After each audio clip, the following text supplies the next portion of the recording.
Hello and welcome to the Power Boost meditation. Today, let us experiment with the theme owning versus renting the body. Owning versus renting the body. We all know what it feels like owning versus renting a house, owning versus renting a car. It's like when we realize that we are spiritual beings, we are metaphysical entities, and we know that we are through undergoing a human experience through the medium of this body. And so, in terms of my attitude, my relationship with this body, what is the feeling that I hold on to? Is it owning the body or renting the body? Because a lot of my actions and my feelings, my emotions depend on whether I feel I own this body or whether I feel I am renting this body. I'm anyways using this body, but with which feeling, with which perspective, with which attitude? So if I feel I own this body, then I would use the body to make myself feel full with it. It's like I feel I have a right on the body. But the reality is that this body, this bag of hydrocarbons, this made up of 5 elements, it really it belongs to a different dimension than us spiritual beings. These spiritual beings belong to a metaphysical dimension, and this body belongs to the physical dimension. So it's really absurd to think that I own this body, because the reality is that I don't. But this body has been given to me as a gift, as an instrument, or in other words, can say that I'm renting the body. I'm here to take care of this body. I'm here to express myself, my spiritual self, through this body. So there's a complete contrast in the way I use this body. When I'm renting, it's not that I'm using this body to make myself feel content inside, but I'm using the body as a medium to express my contentment in the world outside. So when I'm renting the body, automatically the body becomes a means for me to serve. Versus if I'm owning the body itself becomes a means for me to get bonded or to create bondages in life. Bondages of sorrow, bondages of disheartenment, all the complexities of karmic bondages arise when I feel that I own this body. I then also feel that I'm responsible for everything. The life of the body, everything of the body. Versus when I'm renting, the attitude is that I'm just a caretaker. Someone else is responsible. I'm just here as a medium, as an instrument to take care. And so my state of mind is not governed by whatever is happening on the level of the body or the role. And so a very easy way of, we say, freedom from our waste thoughts, from our negative thoughts, is to really reconsider my relationship with this body. We often use the word my body, but it's very important to reconsider this relationship. Do I own it or do I rent it? Ownership creates bondage, renting, it creates freedom. We say a life in bondage versus a life in liberation or life of freedom. A life in bondage is where I succumb to the needs, the wants, and the pleasures that I can take from the body. But versus renting, where I'm just using this body to express myself as a spiritual being in the world outside. So let's take a few moments to go within and experience this relationship with the body. So as we take a moment and we step back, we go within to realize that the physical world, the visible world, the world of the body is very different from my eternal reality as a spiritual being. The spiritual being, the being of light that I am,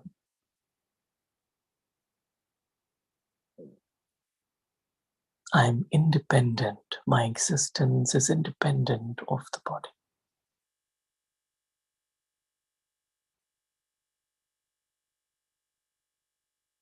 So I realize that it's absurd to think that I own something which doesn't belong to my dimension. I realize that as a spiritual being, I'm an actor, I'm playing my role. And so the way I use this body is that I use it as an instrument to channelize, to express my inner qualities in the physical world, on the stage. This body, this role is given to me so that I can express the soul through it.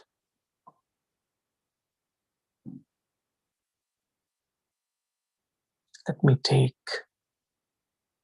my attention for a few moments away from the world of the body,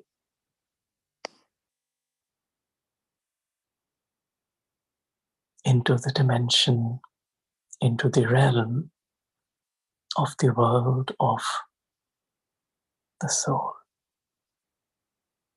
the realm of silence.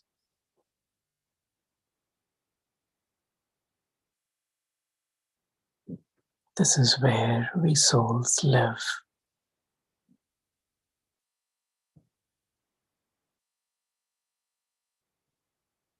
We have complete clarity here. This is the backstage. This is where there's no vibration of the story. We souls exist here, sparkle here, as beings of light, pure, innocent beings of light. We don't lose ourselves in being somebody else.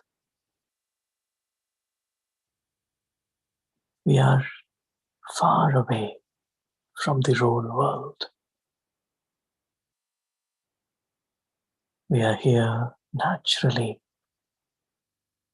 seated on our seat of self-respect. This is who we are.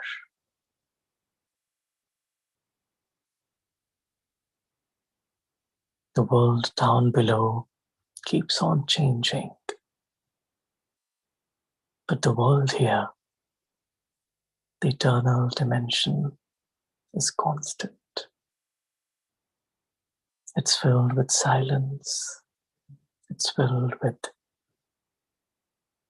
vibrations of contentment.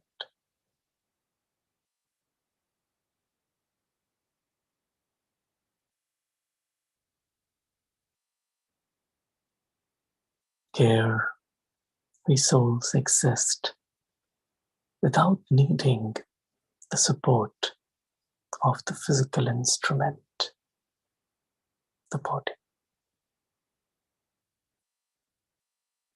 Here, we are completely bodiless.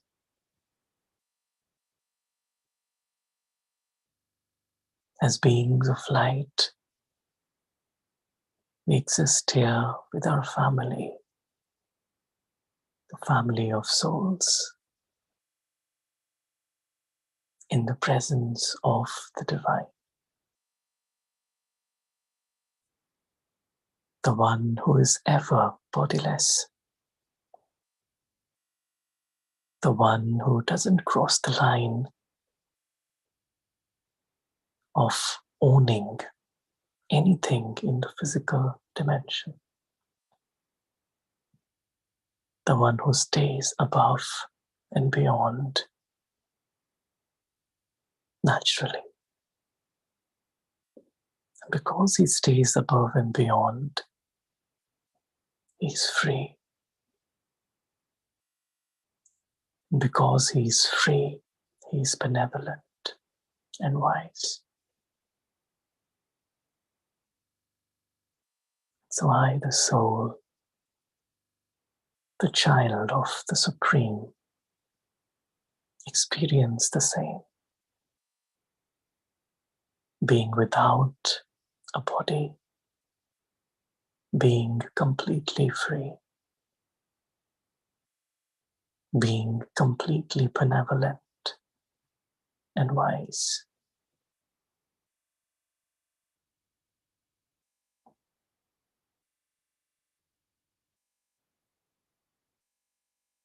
I just hold on to this perspective for a few moments.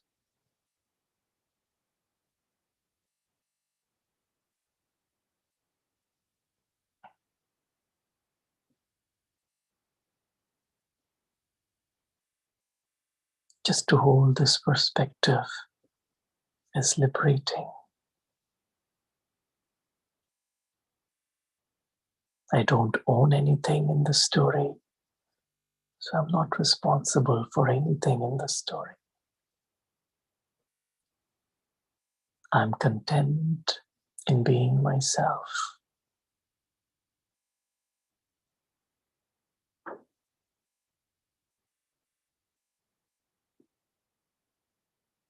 And as I come back into the story as a being of light,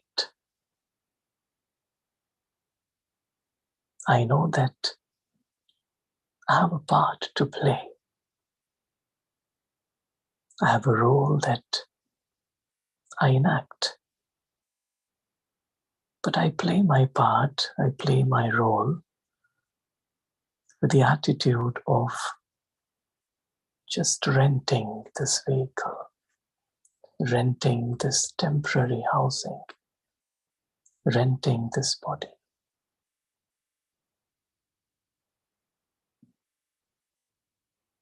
I know that I don't own this body, neither does anyone else. All of us actors, souls are here to enjoy this game of life through the medium of this body. And so we stay above and beyond. We don't get entangled in the story, as we know that we are renting this body. I make this perspective very firm in my awareness. As I move into the world of actions,